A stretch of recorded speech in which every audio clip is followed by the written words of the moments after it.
notice here that I've got this like interesting color pattern here on the side. Well, in order to create these really interesting color patterns, we need to know a little bit about parentheses. In order for this to actually work without errors, we need to know a little bit about parentheses. So let's kind of start from scratch here just so you can kind of see how I made this. And also, big point here, understand when to use parentheses and when not to use parentheses. So let me restart here. So you all know very well that if I wanted to create a rectangle, I would write rect with a capital R, I'd write my parentheses, and then we know that the first two numbers represent the left top corner, so I'm going to put 0, 0. And then the background, we want it to be as big as the whole canvas. So the last two numbers we want to put in are 400 and 400. Okay, so I'm going to run this. Boom. And I've got this black background. We're not done yet. There's still more things that we're going to do. But the key thing here to remember is that notice I put a parentheses right after rect, the word rect, and I put a parentheses all the way at the end after the last value. That is the key to knowing when to use parentheses and when not to use parentheses, okay? So let me write this down here so you guys can see it, okay? So we are always going to use parentheses. The first parentheses comes after the name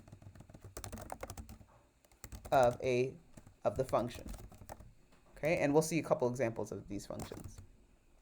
The second parentheses, I don't know if it might be parentheses with an E or parenthesis, plural, singular, doesn't matter. That's not the main focus here. But yes, the second parentheses comes after the last value for the function. Okay, notice the keyword here is function here, and so you might be saying, okay, Miss Ellis, I don't know what a function is. Okay, we'll spend more time talking about functions, but the basic thing to remember is that rect, RGB, gradient, any of the shapes are all basically in their simplest form functions. So rect, the shapes, RGB, gradient are all functions. Okay, perfect. So whenever we use rect, RGB, and gradient, we're going to put a parentheses right after the name rect, RGB, gradient. And then when we get to the last value for rect, RGB, or gradient, we're going to put a parentheses. Okay, so as we've got our black background here, now let's say we want to add this and make it a custom color here. What can we do here? Well, we are going to write fill, and we know that we want to use RGB to create a custom color. So I want to create this like light green, like neon green color. Usually when we type in green, so let's say I just write green like this, I get this kind of dark color, and I don't exactly want that. So I'm going to use RGB to get a lighter green color. So to write this, and I'm gonna kind of delete the parentheses at the end just to kind of show you and talk you through how I came up with where those parentheses should be. So I'm going to write fill equals RGB. I'm going to put a parentheses because I always put a parentheses after the name of a function. I'm going to put a 0 because I don't want any red. 200 because I want a lot of green. And 0 because I want no blue at all. Now I'm going to put a parentheses here because that's the last value. Blue is the last value. The number for blue, that's the last value I need for RGB. So I put a parentheses. I'm also completely done with all the values for my rect. I don't care about the border or anything else. All I care about are the size, the position, and the fill. So I'm done with my code for rect. So now I'm going to put a parentheses here. Okay, so I'm going to run this. Boom, I've got this light green color. Okay, now for the last example, and again, I'm going to kind of, I'm going to put a hashtag in front of here because this isn't the final code that I'm going to use, but the next code that I'm going to write is going to use a lot of what's here. But again, I want to step by step show you how I came up with the parentheses for each one.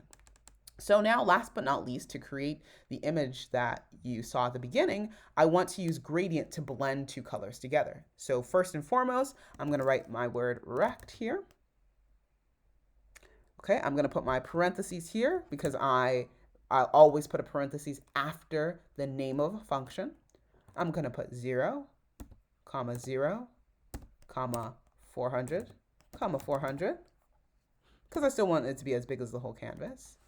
And now let's say here that I want to use gradient here too, and RGB. So I want to blend black and this custom color that I created. I'm going to write fill is equal to gradient. And you guessed it, I'm going to put a parentheses right after gradient because it's the name of a function. Then I'm going to use black here because I want to blend black and green. Okay. And then I'm going to write RGB because this I'm going to put in the code for my custom green color. And again, you guessed it, because RGB is the name of a function, or I'm assuming you've guessed it.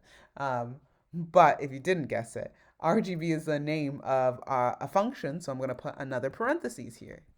Okay, I use 3 numbers to create my RGB, 0, 200, 0. Okay, that's all I need for RGB. I can only put 3 numbers, that's it. So I'm done. I'm going to put a parentheses. Done with RGB. For gradient, I still want to do one more thing. I want to make sure that it starts in the right top corner. So right, or it starts in one of the corners. It doesn't matter which corner, but it starts in the corner so that it's pretty similar. Let's see here. Let's say left bottoms, just so it looks exactly like the picture. All right, I've got start is equal to left bottom. Okay, now I'm done with my gradient. I put in the first color, the second color, which was the RGB, and then I said where I wanted to start. Now I'm completely done with our gradient. I put in all my values, boom. Now I'm gonna put in a parentheses here. And now I'm also done with my rectangle. I've finished everything for my rectangle, completely done. I'm gonna put another parentheses here. Now, let's run it and see what happens. Boom, okay, I get the color that I mentioned at the very beginning. The color that I mentioned at the very, very beginning of this video tutorial, okay? So those are the quick things to remember about parentheses. First parentheses always comes after the name of the function. The last parentheses, or the second parentheses, always comes after the last value for the function.